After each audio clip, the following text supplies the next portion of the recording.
नमस्कार, सौरभ द्विवेदी नाम है हमारा और आप देखना शुरू कर चुके हैं लल्लन टॉप शो। निचले हिमालय और मैदानी इलाकों से बर्फीले हिमालय की ओर सदियों से अध्यात्म, दर्शन और सुकून की तलाश में कई पगडंडियां बढ़ती रही हैं। इन्हीं पगडंडियों ने गहरे हिमालय में कई रोमांचक जगहों की तलाश की। ऐसी एक पगडंडी उत्तराखंड के बद्रीनाथ धाम की ओर भी जाती है, जिसके रास्ते पर तकरीबन आखिरी छोर पर एक कस्बा पड़ता है जिसका नाम है जोशीमठ। धार्मिक किताबों में तलाशेंगे तो जोशीमठ का नाम आपको ज्योतिर्मठ भी मिलेगा। आदि शंकराचार्य के बसाए 4 मठों में से एक। जोशीमठ पहुंचने के लिए आप हिमालय की तलहटी पर बसे ऋषिकेश से अगर शुरुआत करें तो गंगा नदी के साथ साथ एक सर्पीली सड़क से होते हुए देवप्रयाग पहुंचेंगे। यहाँ संगम पर भागीरथी का आप साथ छोड़ देंगे और अलकनंदा आपको रुद्रप्रयाग तक ले चलेंगी। वहां मंदाकिनी नदी से मुलाकात कर आप फिर अलकनंदा के साथ कर्णप्रयाग से होते हुए गोपेश्वर और फिर कुल मिलाकर 250 किलोमीटर की दूरी पार कर जोशीमठ पहुंचेंगे। अब तक आप 6150 फीट की ऊंचाई पर आ चुके हैं। वनस्पति विहीन बर्फीले पहाड़ों को आपकी नजरें करीब से छू रही हैं और आप बेशुमार खूबसूरती से भरपूर जोशीमठ में हैं। बद्रीनाथ और हेमकुंड साहिब के दर्शन का रास्ता यहीं से होकर जाता है। आम दिनों में अगर आप यहाँ हो तो खूबसूरती के साथ साथ रोमांच का एहसास होगा, पर फिलवक्त डर का माहौल है। जमीन दरक रही है, शहर पर ढह जाने, तबाह होने का खतरा मंडरा रहा है। आपने सोशल मीडिया या खबरों में जोशीमठ के बारे में लगातार सुना होगा, वहां हो रहे प्रदर्शनों की तस्वीर भी देखी होगी। तो आज लल्लन टॉप शो में विस्तार से जोशीमठ में तबाही की वजह को समझने की कोशिश करते हैं। पिछले कुछ दिनों से जोशीमठ के घरों में लगातार दरार की खबरें आ रही थी। बीते साल नवंबर में यह सिलसिला शुरू हुआ। अब नेशनल लेवल पर चर्चा तब होने लगी जब मुख्य सड़क में बड़ी दरार आ गई। घरों के ढह जाने का खतरा बढ़ा तो स्थानीय लोग सड़क पर मशाल जुलूस के जरिए विरोध प्रदर्शन करने लगे। जोशीमठ के मारवाड़ी वार्ड में 6 जनवरी 2023 यानी आज की दोपहर बाद जमीन फाड़कर अचानक से पानी निकलने लगा। वहां जेपी कंपनी के 35 भवनों को आनन फानन में खाली कराया गया क्योंकि वहां पानी का जलस्तर 2 गुना हो गया। कई लोगों ने अपना घर छोड़ रिश्तेदारों के यहाँ पनाह ली, तो प्रशासन ने भी एहतियात के तौर पर 93 मकानों को लोगों को दूसरी जगह शिफ्ट कर दिया। आप यहाँ की ग्राउंड रिपोर्ट देखिए, तब हालात समझ में आएंगे। जोशीमठ में भू धसाव की स्थिति क्या है, इन तस्वीरों से देख सकते हैं। मकान पूरा अच्छा खासा मकान है और बल्लियों से अब इसको अटकाने की जरूरत पड़ रही है। अच्छा खासा सीमेंटेड मकान है, नया मकान है। जहां नजर घुमाओ वहां सिर्फ दरार दिख रही है, मानो जमीन फट रही हो। मकान पूरा फट चुका है और हर तरफ इस समय बल्लियों के सहारे इसे बचाने की कवायद की जा रही है। हर कोई इस समय जोशीमठ में ये सोच रहा है कि काश ये भू धसाव ना होता और ये जोशीमठ बच जाते। इनके जिन लोगों के अभी तक मकानों पे दरार आ चुकी है, ये घर लोग खाली करके देहरादून जा चुके हैं क्योंकि इनका मकान पूरी तरह यहाँ पे देख सकते हैं दीवारें फट चुकी है। अंदर किचन, अंदर जाने के लायक तो दरवाजे खुलने लायक नहीं रह गए हैं इस समय। और यहाँ देख सकते हैं पूरा मकान ऐसे फट रहा है जैसे किसी ने ब्लास्ट किया हो या कुछ हो गया हो। जमीन फटी है, मकान की दीवारें फटी है, हर तरफ इस समय फटा हुआ है। लोगों ने इसे बचाने के लिए बल्लियां लगाई हैं, टेक लगाए हैं ताकि किसी भी तरह से इन मकानों को बचाया जा सके। यह एक जगह का नहीं बल्कि ये पूरा मोहल्ला और हर तरफ इस समय जोशीमठ में अधिकांश जगहों पे जो 9 वार्ड है वहाँ पे ये स्थिति देखने को मिल रही है। शासन प्रशासन की बहुत लापरवाही हो रही है कि ध्यान नहीं दे रहा है। कभी कहते हैं कि यहाँ चले जाओ, कभी कहते हैं वहाँ चले जाओ। आते हैं, अपनी सर्वे करके चले जाते हैं और देखते हैं कि आप देखिए, इधर देखिए, इतनी बड़ी दरारें पड़ी हैं, रात में सोना मुश्किल हो रहा है। ये हमारी पुश्तैनी दादा परदादाओं की ज़मीन है, हमारे पास यहाँ के अलावा कहीं नहीं है। हम कहीं पुनर्वास भी होंगे तो हम अपने दम पे कहाँ जाएंगे। जो था हमारा वो लगा दिया हमने, शब बना दिया और अब हम कहाँ जाएंगे। ये शासन प्रशासन को सोचना चाहिए। प्रशासन शासन को चाहिए कि तुरंत व्यवस्था करे लोगों की रहने के लिए। और उसके अलावा ये जो धसाव हो रहा है, इस धसाव को रोकने के लिए इसमें प्रतिबंध लगाया। जो निर्माण जितने हो रहे हैं, जैसे हिलिंग बाईपास रोड का है और एनटीपीसी का है और जितने है, और उसके अलावा जो सीपेजेस है और जो मारवाड़ी से लेकर आपका विष्णुप्रयाग से लेकर के और हेलंग तक जो रोड अलकनंदा का जो किनारे हैं, इसमें प्रोटेक्शन वाल होना चाहिए। जोशीमठ में जमीन के धंसने को लेकर बृहस्पतिवार को क्षेत्र में बाजार पूरी तरह से बंद रहे। प्रभावित लोगों ने दिन भर बद्रीनाथ हाईवे पर चक्का जाम भी रखा। लोगों की चिंताएं और गुस्सा जायज है क्योंकि यहाँ किसी भूकंप की वजह से दरार नहीं आई, ना ही कोई हिमस्खलन हुआ, बल्कि एक तरह का मैन मेड डिजास्टर है। सरकार और कंपनियों की गलती का नतीजा। क्या है वो गलतियां जिसमें लालच छिपा है? इस पर आए उससे पहले ये समझना जरूरी है कि ये लालच किस चीज को लील रहा है। सिर्फ इंसानी जमीन नहीं, इतिहास भी खतरे में है। और इतिहास क्या है? उत्तराखंड का गढ़वाल मंडल, यहाँ चमोली जिला और वहाँ मौजूद जोशीमठ 7वीं से 11वीं सदी के बीच ये जगह कत्यूरी वंश के अधीन रही। एक समय पर उन्होंने अपनी राजधानी भी बनाई। हिंदू धर्म में इस मठ का महत्व आदि गुरु शंकराचार्य द्वारा स्थापना से ही आप समझ सकते हैं इस बात को। ज्योतिर्मठ, जिसका मैंने जिक्र किया, यहाँ भगवान विष्णु का एक मंदिर है। सर्दियों में जब बद्रीनाथ के कपाट बंद हो जाते हैं तब भगवान बद्री की प्रतिष्ठा इसी मंदिर में होती है। स्थानीय मान्यताओं के अनुसार जोशीमठ के नरसिंह मंदिर में बनी भगवान नरसिंह की मूर्ति का बायां हाथ लगातार क्षीण होता जाएगा और जब ये गिर जाएगा जो नर और नारायण नाम के 2 पर्वत आपस में मिल जाएंगे, ये मान्यता है। इस तरह बद्रीनाथ का रास्ता हमेशा के लिए बंद हो जाएगा और भगवान बद्रीनाथ की पूजा भविष्य बद्री में हुआ करेगी। जोशीमठ में विष्णु भगवान को समर्पित एक लोकप्रिय मंदिर है। इसके अतिरिक्त नरसिंह, वासुदेव, नवदुर्गा आदि के मंदिर भी हैं। मान्यता है कि जोशीमठ के नरसिंह मंदिर की पूजा अर्चना किए बगैर बद्रीनाथ की यात्रा अधूरी रह जाती है। इस मंदिर में भगवान नरसिंह की काले पत्थर से बनी मूर्ति प्रतिष्ठित है और किंवदंती इस मूर्ति का बायां हाथ कोहने के पास से लगातार क्षीण हो रहा है, जिसके बारे में अभी हमने आपको बताया। जोशीमठ का रिश्ता इतिहास की एक और बड़ी घटना से है। यहाँ से तकरीबन 15 किलोमीटर दूर एक गांव पड़ता है रैणी। मार्च 1974 में इस गांव की गौरा देवी और महिलाओं के साथ जंगल पहुंची और चिपट गई। पेड़ काटने वाले लोगों को चेतावनी देते हुए उन्होंने कहा, अगर पेड़ काटने हैं तो पहले हम पर गोली चलाओ। और यहाँ से शुरुआत हुई चिपको आंदोलन की, जिसके चलते सरकार को झुकना पड़ा और इस इलाके में जंगल की कटान पर रोक लगी। वर्तमान आपदा से इस आंदोलन का एक रिश्ता ये भी है कि कुछ वक्त पहले इस आपदा के कारण गौरा देवी की मूर्ति रैणी से जोशीमठ तहसील में ट्रांसफर करनी पड़ी थी।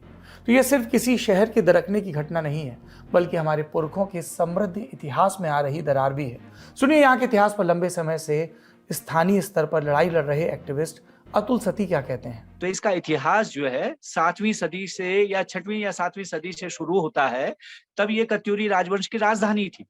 उसके ताम्रपत्र मिलते हैं यहाँ, उसका प्रसिद्ध ताम्रपत्र कहते हैं पांडुकेश्वर का ताम्रपत्र, है ना। तो उसमें उससे ये मतलब इतिहासकार उसको एक दस्तावेज के तौर पर देखते हैं। उसके बाद 10वीं मतलब 8वीं सदी में यहाँ जो है 700 कुछ में शंकराचार्य का आगमन होता है। वो एक प्रमाण है जोशीमठ के होने का, क्यों जब लोग यहाँ रहे होंगे तभी शंकराचार्य यहाँ आए, उनकी गुफा यहाँ मौजूद है। 10वीं शताब्दी तक जो है कत्यूरी वंश की यहाँ राजधानी रही है। 10वीं शताब्दी के बाद कत्यूरी यहाँ से पलायन कर गए। तब भी कहते हैं कुछ प्राकृतिक यहाँ दुर्घटनाएं हुई, है ना। उसके बाद जो है पंवार राजाओं का, फिर उसके बाद अन्य टिहरी राजवंश का यहाँ प्रभाव। तो ये पूरा मतलब एक क्रोनोलॉजी है, कंटिन्यूटी है लगातार 1500 साल की। और जो है उस 1500 साल के इतिहास वाले शहर को आप नेस्तनाबूद करने पर तुले हुए हैं, केवल इसलिए कि आपको जो है 200-300 मेगावाट बिजली चाहिए। और वो मेगावाट बिजली भी आपको मिल सकती थी अगर आप छोटी परियोजनाएं लगाते और ये सब नहीं करते। तो आज के दिन पर तो देश दुनिया ने इतनी तरक्की कर ली कि आप बगैर इसको बचा करके भी ये सब काम कर सकते थे। लेकिन क्योंकि ये बड़ी परियोजना, बड़ा पैसा, बड़ा कमीशन और बड़ा लालच, तो ये जो है ये लालच जो है आज एक पूरे शहर को कब्र के ढेर में बना देने पर तुला हुआ है। जी, जिस लालच की बात अतुल सती ने कही, अब उसे जान लेते हैं। आपको याद हो, फरवरी 2021 में ग्लेशियर टूटने की वजह से चमोली जिले में मौजूद एनटीपीसी के प्लांट में तबाही हुई थी। दर्जन भर लोगों की जान गई। स्थानीय लोग कहते हैं कि उसी एनटीपीसी की निर्माणाधीन विष्णुघाट जल विद्युत परियोजना इसकी जिम्मेदार है। इस परियोजना के तहत जोशीमठ की पहाड़ियों के नीचे से सुरंग निकाली जा रही है। यहाँ पर भूमिगत टनल के निर्माण को लेकर विस्फोट किए गए थे सुरंग बनाने के लिए, जिसकी वजह से हालत खराब है। इसके अलावा हिलांग विष्णुप्रयाग बाईपास की खुदाई को भी इस समस्या का एक कारण बताया जा रहा है। और ऐसा नहीं कि यह आपदा अचानक आई हो। 1976 यानी आज से 48 साल पहले जोशीमठ पर बढ़ते इस खतरे पर मिश्रा कमीशन की रिपोर्ट आई थी, जिसमें आगाह किया गया था। जब उत्तराखंड यूपी का हिस्सा हुआ करता था, ये तब की बात है। और तब तत्कालीन गढ़वाल के कमिश्नर MC मिश्रा की अध्यक्षता में 18 सदस्यीय टीम ने ये रिपोर्ट बनाई थी। इसमें शहर के धंसने का जिक्र है। बढ़ती जनसंख्या की वजह से हुए भवन निर्माण से 70 के दशक में भी लोगों ने भूस्खलन और सड़क में दरार की शिकायत की थी, जिसके बाद कमेटी बनी और रिपोर्ट आई। इसके मुताबिक जोशीमठ प्राचीन भूस्खलन क्षेत्र में मौजूद है और ये शहर पहाड़ से टूटे टुकड़ों और मिट्टी के अस्थिर ढेर पर बसा है, जिसके चलते नींव कमजोर है। समिति ने भूस्खलन और भूधसाव वाले क्षेत्रों को ठीक कराकर पौधे लगाने की सलाह दी थी, बड़े निर्माण न करने की चेतावनी दी थी। साल 2001 में उत्तराखंड स्पेस एप्लीकेशन सेंटर के निदेशक MPS बिष्ट और पीयूष रौतेला ने भी ऐसी एक रिसर्च सबमिट की थी, जिसमें जोशीमठ के सेंट्रल हिमालयन और भूकंप जोन में होने की बात लिखी गई थी। तमाम संकेतों और सुझावों को दरकिनार किया गया। किसी भी सरकार ने इस दिशा में काम नहीं किया और नतीजा सामने है। सुनिए स्थानीय एक्टिविस्ट और क्या वजह मानते हैं। बहुत सारे भूवैज्ञानिकों का ये मानना है कि इस आपदा की मुख्य वजह तपोवन विष्णुघाट परियोजना की सुरंग है, जिसको एनटीपीसी बना रही है। ये वही परियोजना है जिसमें 7 फरवरी 2021 को बड़ी आपदा आई, 200 से ज्यादा लोग मर गए।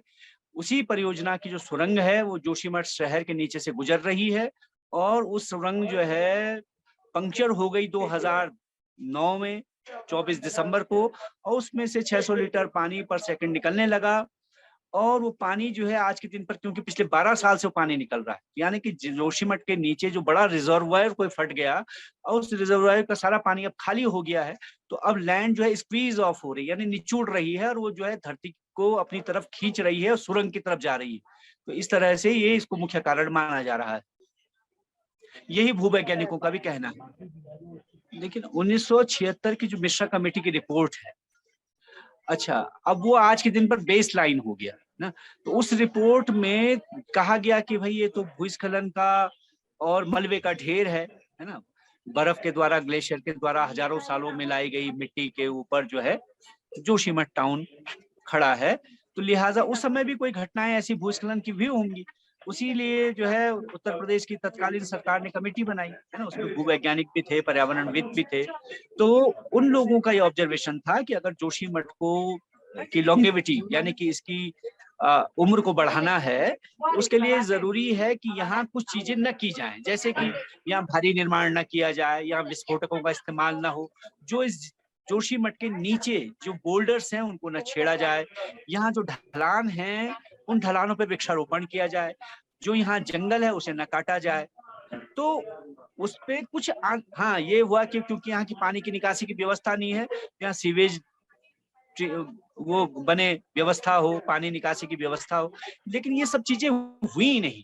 और इनके बजाय जो है, जो कहा गया था कि भारी निर्माण ना हो, बेतहाशा निर्माण होने लगा। जल विद्युत परियोजनाएं यहाँ लगने लगी। एक तो जयप्रकाश कंपनी की परियोजना यहाँ काम कर रही है, जो विष्णु प्रयाग परियोजना। तो उस परियोजना की जो सुरंग बन रही थी, जब उसमें भी भयंकर विस्फोट यहाँ हुआ, पूरा जोशीमठ उससे हिला। और उसके बाद जो है ये एनटीपीसी की टनल आ गई, और इस ये 2003 से हम लोग इस बात को उठाते रहे कि भाई ये जो अगर आप टनल बनाएंगे, मतलब आप लगाइए कि 23 दिसंबर 2003 को मैंने पहला पत्र हम लोगों ने लिखा है राष्ट्रपति को, तब अबुल कलाम साहब जो है राष्ट्रपति होते थे। उसमें ये आशंका हमने, ये अप्रीहेंशन हमारी थी, ये जाहिर की हमने कि अगर इस जोशीमठ के नीचे से आप सुरंग ले जाएंगे तो ये पूरा शहर तबाह हो जाएगा। आज हमें दुख है कि हमारी जो तब की अप्रीहेंशन थी, हमारी जो आशंका थी, वो सच साबित हो रही है। पूरा शहर जा रहा है, और ये शहर जो है कोई आम शहर नहीं, ये पूरे उत्तराखंड का, आप किसी भी इतिहासकार से पूछे, सबसे पुराना नगर है। इसके अलावा अलकनंदा और धौलीगंगा दोनों ही नदियां जोशीमठ शहर के नीचे की मिट्टी का कटान कर रही हैं। जानकारों के मुताबिक भूस्खलन के मामले में ये क्षेत्र ज्यादा संवेदनशील है। हालांकि कुछ लोग कहते हैं कि शहर में ड्रेनेज सिस्टम न होने की वजह से ज्यादा समस्या है। यहाँ पर्यटकों की संख्या बढ़ रही है, अनियोजित विकास हो रहा है, ये भी प्रॉब्लमेटिक है। जोशीमठ में भारी भवन निर्माण की शुरुआत साल 1962 के बाद से हुई। 1962 में चीन के साथ युद्ध के बाद इलाके में तेजी के साथ सड़क का विकास हुआ, सेना के कैंप बनने लगे, हेलीपैड बने। शहर के बढ़ते महत्व को देखते हुए बसाहट बढ़ती गई, कई होटल खुले, फिर लोगों ने कारोबार शुरू किया। औली और बद्रीनाथ समेत हेमकुंड साहिब तीर्थ ने उनके कारोबार को बढ़ाया, फिर देश भर के लोग यहाँ पर आने लगे। कई ऐसे होटल हैं जो 5 से 7 मंजिल तक ऊंचे हैं, लेकिन अब ये सब खतरे में है। आपने होटलों और ऊंची इमारतों के खतरे में होने की बात सुन ली। अब एक और रिपोर्ट के बारे में जानिए जो वाडिया इंस्टीट्यूट ऑफ जियोलॉजी ने की है, देहरादून से संचालित होती है। यहाँ की रिपोर्ट के मुताबिक ये शहर 85 मिलीमीटर प्रति वर्ष की रफ्तार से धंस रहा है, यानी जमीन के भीतर जा रहा है। जाहिर सी बात है, ये बात खतरनाक है, क्योंकि ये एक बार की हुई घटना नहीं है।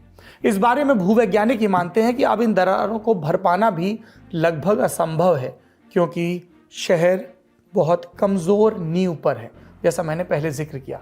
इस बात को और समझने के लिए हमने भूवैज्ञानिक डॉक्टर SP सतीश से बात की। यह प्रश्न है कि जोशीमठ को रिक्लेम किया जा सकता है। जोशीमठ का जो स्लोप धंस रहा है, जो ढाल धंस रहे हैं, जो वहाँ लैंडस्लाइड आए, क्या उसको रिस्टोर किया जा सकता है? बड़ा दुखद है और ये उदास पहलू है, लेकिन नहीं किया जा सकता। ज़्यादातर जोशीमठ का ज़्यादातर पोर्शन को अब रिक्लेम नहीं किया जा सकता है, उसको रोका नहीं जा सकता है। जो घर वहाँ से नीचे की तरफ को ड्रिफ्ट हो रहे हैं वो नहीं बचाए जा सकते। अब स्थिति ये है, केवल एक ही काम किया जा सकता है और वो किया जा सकता है कि वहाँ के लोगों को बचाया जाए।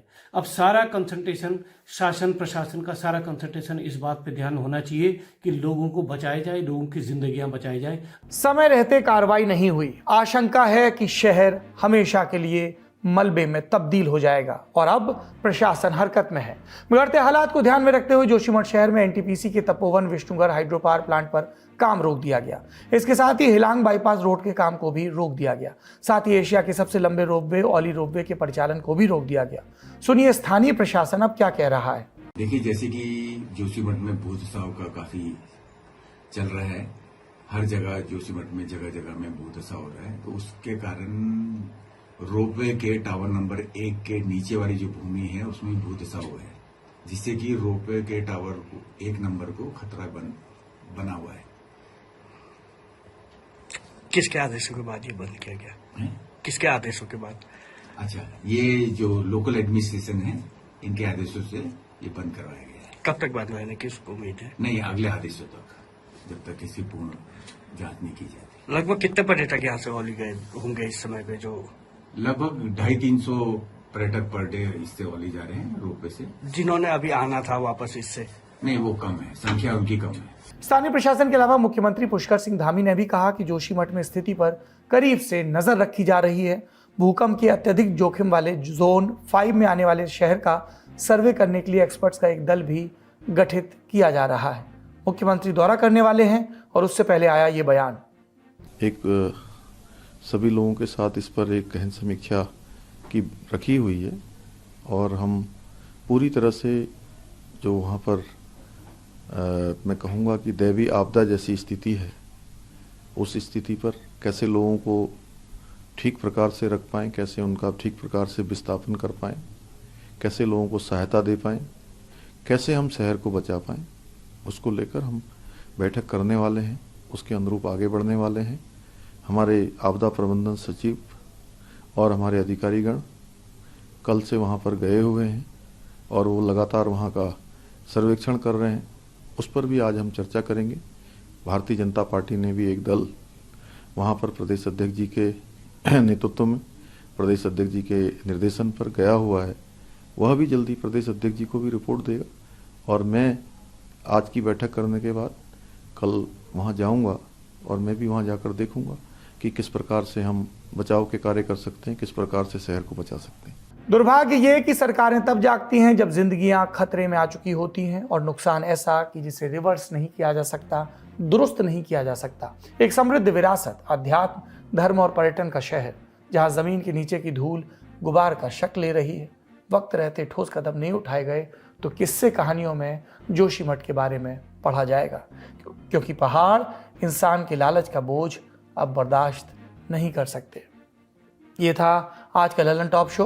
अपना और अपनों का खूब ख्याल रखिए। उम्मीद है सोमवार को एक बार फिर मुलाकात होगी। शुभ रात्रि। एक और जानकारी, दिन भर की सुर्खियां जानने के लिए लल्लन टॉप का नया न्यूज शो सुर्खियां जरूर देखिए। आपके ज्ञान की गहराई नापने के लिए आ गई है लल्लन टॉप क्विज। मौके पर दो जवाब और मौके पर ही पाओ इनाम। सोमवार से शुक्रवार रात 9 बजे सिर्फ लल्लन टॉप ऐप पर। याद रखो कक्का की बात जो कही गई है नॉलेज पर हाल लगाओ हाल फायदा, दे लगाओ का फायदा। तो फटाक से डाउनलोड करो लल्लन टॉप ऐप और आ जाओ 9 बजे क्विज खेलने के लिए हमारे साथ।